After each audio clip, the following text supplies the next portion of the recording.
Hi guys, let me get a sip of my caffeine before we begin. If you're thinking about buying a home with a friend, a sibling, a coworker, or a business partner, basically anyone who's not your spouse, I want you to pause just for a moment and watch this entire video.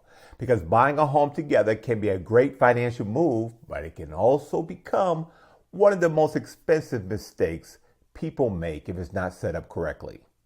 In Georgia, I see co-buyers run into problems not because they're careless, but because no one took the time to explain what should be discussed before they ever went under contract.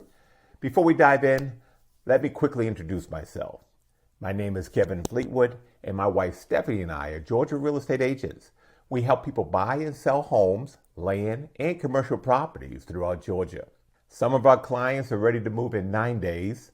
Others are planning for 90 days or more. Either way, our job is to help you understand your options and avoid surprises. All of our contact information is in the description below. So if you have any questions, feel free to call, text, or email us. Now, I broke this down into 6 sections. It's important to view each section. If you watch this video all the way to the end, I'll also tell you how you can download a free Georgia co-ownership checklist that walks you through every important conversation you should have before buying together. So let's get into it. Number 1, why buying together is risky without a plan.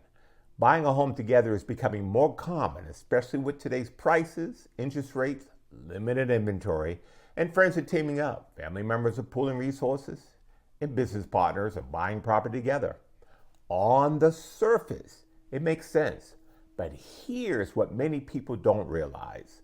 Georgia law does not automatically protect co-buyers the way marriage does. Are you hearing me? When two unrelated people buy property together, the law often treats them like informal business partners. That means if there's a disagreement later, the judge doesn't ask what you intended. They look at what was written down. And if nothing was written down, that's when things get messy, expensive, and stressful. Most disputes don't start with anger. They start over different expectations that were never discussed. Number 2, how you take title matters more than you think. One of the first decisions you'll make is how to take title, and this is not just paperwork. In Georgia, most unrelated buyers choose between 2 main options. Option number 1, tenants in common, otherwise known as TIC. This allows unequal ownership percentages, 80-20, 70-30, 60-40, each person to leave their share to their heirs. More flexibility if one person puts in more money. For an example, if one person puts down more money, tenants in common can reflect that. Option number 2, joint tenants with the right of survivorship. This means equal ownership only if one owner dies. The other automatically owns the 100%. No probate process. The option is simple, but it has serious consequences, especially if family members expect to inherit something. There's no better choice, but there is a wrong choice if you don't fully understand what you're agreeing to. Number 3, the co-ownership agreement. Now, if I could emphasize one thing, it's this. A written co-ownership agreement is essential. Think of it like a roadmap for how you and the other buyer will own, manage, and eventually exit the property. This agreement should clearly explain who owns what percentage, who pays what each month, how repairs and upgrades are handled, what happens if one person wants out, and how the property is sold or bought out. Here's why this matters.